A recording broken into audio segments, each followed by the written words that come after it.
भाई जो गुरु बचन पे डट गे, कट गे फंद 84 के। अब बच्चों, हम जिस सुख को सुख मानते हैं, हम चाहते हैं धन हो, मंत्री बने, मुख्यमंत्री बने, बस हमारी महिमा हो, यश हो। ये कहने से, सुनने से, कल्पना से कुछ नहीं होता।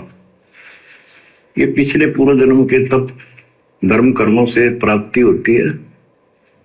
इस जन्म में यदि शुभ कर्म नहीं किए, अच्छे कर्म नहीं किए, फिर वहीं के वहीं रह जाएंगे।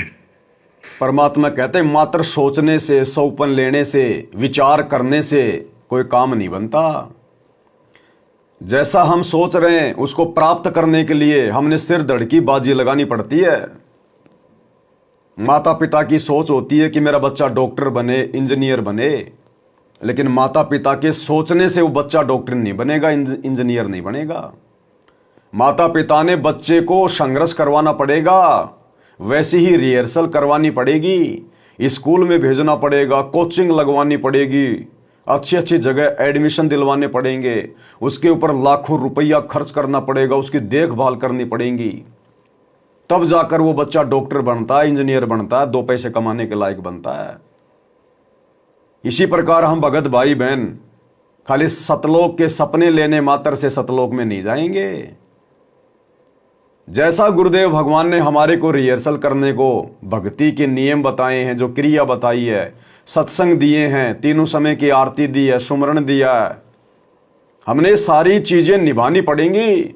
इन सब के ऊपर हमने खरा उतरना पड़ेगा, तब जाकर कहीं हमें परमात्मा सतलोक प्राप्त करवाएंगे।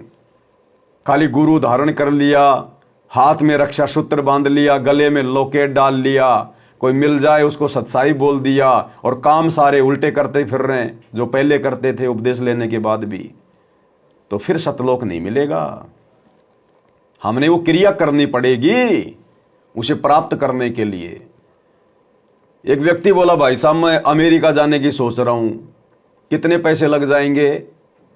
तो सामने वाला बोला, भैया सोचने के कोई पैसे नहीं लगते। बोला, सोचने के कोई पैसे नहीं लगते, जिस दिन टिकट खरीदने जाएगा उस दिन पैसे लगेंगे। तो भैया सोचने मात्र से बात नहीं बनेगी आप और हमारी। जो कर्म हमें दे दिए भगवान ने करने के लिए भक्ति मार्ग पर, हमने वो तमाम भक्ति कर्म करने पड़ेंगे। पांचों यज्ञ हमने नियमित करनी पड़ेंगी, सुमरण करना पड़ेगा, सत्संग सुनना पड़ेगा, गुरु को इष्ट मानना पड़ेगा। गीता अध्याय 3 श्लोक 13 के अनुसार गुरु को इष्ट मान के भोग लगाना पड़ेगा, तब जाकर हम सफलता प्राप्त करेंगे। और वो भी अंतिम श्वास तक इसी प्रकार की इन क्रियाओं में लगे रहे तो दृढ़ता के साथ। काल भी झटके बराबर मारेगा, काल भी बराबर चलता है, जरा सा माइनस पॉइंट देखा नहीं, काल तुरंत डंक मारेगा। तो देख लो भगत भाई बहनों, ये सतलोक जाना इतना आसान नहीं है। परमात्मा कहते हैं, शीश उपाड़े भूमि धरे, ऊपर रखे पाव, कबीर का घर शिखर में तेरी गरज पड़े तो आओ। कबीर का मार्ग कठिन है, नहीं कायर का काम, इस पर चले कोई सूरमा, आठों पैर संग्राम। और परमात्मा कहते हैं, जलाऊं भी, तपाऊं भी और चिमटे से खाल उतारूं, फिर भी जो ले नाम हमारा उसको पार उतारूं। लेकिन ये सारा संघर्ष बहुत आसान हो जाएगा यदि हमने एक काम कर लिया तो, और वो काम है यदि हमने लोक लाज को मार दिया तो। यदि हम जीवित मर गए तो, कि बाढ़ में जाए समाज, बाढ़ में जाए रिश्तेदार, बाढ़ में जाए दुनिया, मैंने तो अपने सतगुरु के कहे अनुसार चलना है। जिसने लोक लाज को ठोकर मार दी, समझो उसने दुनिया को जीत लिया, वो आदमी जीवित ही मर गया। ये लोक लाज ही है जो हमें यहां फंसा के रखे हुए है। और गुरुदेव भगवान ने बताया, इस लोक लाज से श्री रामचंद्र अर्थात विष्णु भी नहीं बच पाया। 7 फेरे लेके सीता को लाया था कि आजीवन साथ निभाऊंगा। फेरों में यही तो वचन लिए जाते हैं कि 7 जन्मों तक साथ रहूंगी, साथ रहूंगा। एक जन्म भी नहीं निभा पाया लोक लाज में आके। एक धोबी ने थोड़ा सा टोंट कस दिया, उसी दिन सीता को जंगल में निकाल दिया। ऐसी है ये लोक लाज। इसने यहाँ के भगवानों को नहीं छोड़ा, अवतारों को नहीं छोड़ा। आप और हमारी क्या औकात, लेकिन आप और हमारी औकात गुरुदेव ने बना दी, गुरुदेव भगवान ने बना दी हमारी औकात। अब तो केवल परमात्मा के आदेश अनुसार 2 कदम आगे बढ़ाने की देर है। परमात्मा पीछे खड़ा है शेर की तरह, ये समर्थ है। केरी नाम कबीर का विषम काल गजराज, ये केरी है परमात्मा। केरी शेर को देखकर हाथी भी लीद कर देता है। तो आज हमने बिल्कुल भी कदम पीछे नहीं हटाने, अब तो सिर धड़की बाजी लगाने का समय है, नहीं तो हम कायर कहलाएंगे, कायर। फिर हमारी कहीं इज्जत नहीं होगी। अरे यदि लड़ाई के समय सेना से कोई सैनिक अगर कायरता दिखा देता है, यदि वो अपने घर भाग के आ जाता है, तो ना तो उसकी समाज में कोई इज्जत होती है, और ना उसको कोई मेडल मिलता है, ना उसको कोई जो है प्रमाण पत्र मिलता है, और नौकरी से भी जाता है। और जो शहीद हो जाता है उसके नाम की मूर्तियां बनती हैं, उसके नाम के बड़े बड़े हॉस्पिटल बन जाते हैं, स्कूल बन जाती है, घर वालों को लाखों रुपया मिलता है, जमीन मिलती है, पेट्रोल पंप मिलता है।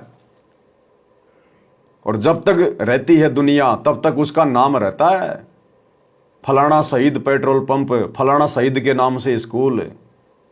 तो हमने तो इस भक्ति मार्ग पर अब हिम्मत करके पैर जमा के रखने, और हमारे साथ तो सतगुरु है, सतगुरु। अगर हम 2 कदम भी चलेंगे, परमात्मा 60 कदम चलेगा। जै तू चाले 1 कदम, मैं चालू कदम 60 है, और जै तू हो जा काठ का, मैं हो जाऊं लोहे की लाठ है। अगर जरा भी बकवाद कर दी तो परमात्मा कहते हैं फिर मैं तेरा बाप हूं, बख्शूंगा नहीं फिर। जै तू हो जा काठ का, अगर तेरे अंदर जरा भी अहंकार आ गया तो परमात्मा कहते हैं फिर मैं भी लोहे की लाठ हूं। तू अगर काठ जितना अहंकारी होगा तो मैं भी लोहे की लाठ हूं, फिर मैं तेरे से ऊपर वाला हूं, बख्शूंगा नहीं फिर। और अगर तू मेरे लिए 1 कदम चलेगा तो मैं 60 कदम आगे मिलूंगा तेरे को। तो भाई और बहनों, छोटी छोटी बातों से हमने डरना नहीं है, घबराना नहीं है। किसी का पति धमका रहा है, तेरे को घर से बाहर निकाल दूंगा, तेरे को मैं डाइवोर्स दे दूंगा, हैं मैं ये कर दूंगा, डरना नहीं है, घबराना नहीं है। हमें तो असली पति मिल गया, असली पति, जिसने रावण जैसों के बक्कल उतार दिए। आपके पति की औकात क्या है? 2 करोड़ का आदमी। हमने मीराबाई की तरह दृढ़ रहना है, परमात्मा के भरोसे अंतिम श्वास तक संघर्ष करना है। छोटी छोटी बातों को लेकर हमने अपना जो परिवार है वो नहीं छोड़ना। 2-4 थप्पड़ मारेंगे, खा लेंगे। गालियां निकाल रहे हैं, निकाल लो, हमारी क्या फुंसियां हो रही हैं उनकी गालियों से। दुखी कर रहा तो कोई बात नहीं, इस काल के लोक में वैसे भी परमात्मा नहीं मिलता तो न जाने क्या क्या दुख उठाते। हाँ, यदि बात बिल्कुल ही आउट ऑफ कंट्रोल हो जाए, आपका हाथ पकड़ के घर वाले घर से बाहर निकाल दें, तो उस समय फिर निकल दो परमात्मा का नाम लेके, अपने भगवान पे विश्वास करके, भगत प्रहलाद की तरह, मीराबाई की तरह। फिर आपका साथी आगे अपना गुरु है, परमात्मा है। मालिक ऐसी व्यवस्था कर देगा वो पति 7 जन्म में नहीं कर सकता। लेकिन छोटी छोटी बातों को लेकर घर त्यागना समझदारी नहीं होती। देखो, आज हमारे गुरुदेव भगवान संघर्ष करके हमें यही तो शिक्षा दे रहे हैं कि बच्चों, मेरी जैसी आपत्ति तुम्हारे ऊपर नहीं आ सकती।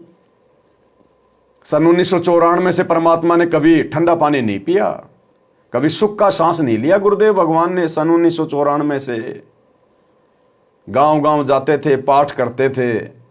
जिस घर में पाठ होता था उन लोगों की गालियां खाते थे गुरुजी, जो लोग नाम नहीं लिए हुए होते थे।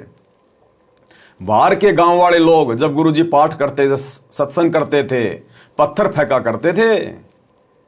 2006 में करोथा कांड, 21 महीने जेल।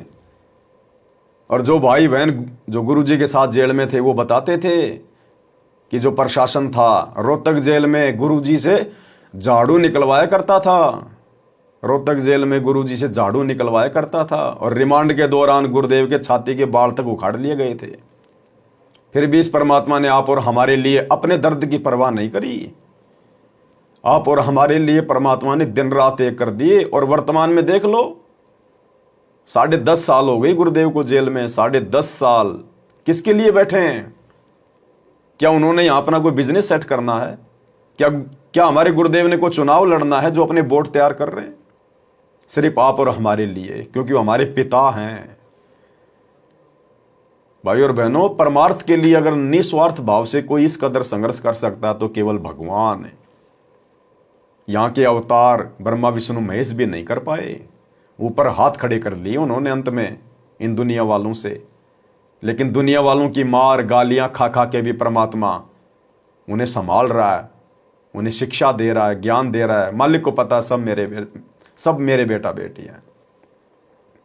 तो फिर हम छोटे छोटे संघर्षों से फिर क्यों हार माने?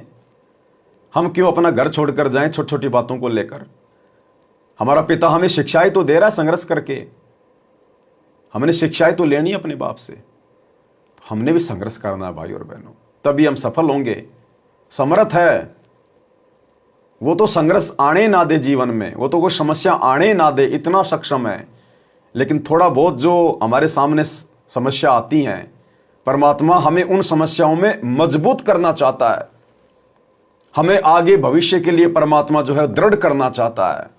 इसलिए परमात्मा हल्की फुल्की समस्याएं हमारे सामने आने देता है, अन्यथा ये तो समर्थ है, समर्थ। ये परमात्मा तो कांटा भी ना लगने दे अपने बच्चों को, कांटा भी। भाई जो गुरु बचन पे डट गे, कट गे फंद 84 के, कट गे फंद 84 के, रकट गे फंद 84 के। भाई जो गुरु बचन पे डट गे, कट गे फंद 84 के, कट गे फंद 84 के, रकट गे फंद 84 के। भाई जो गुरु बचन पे डट गे,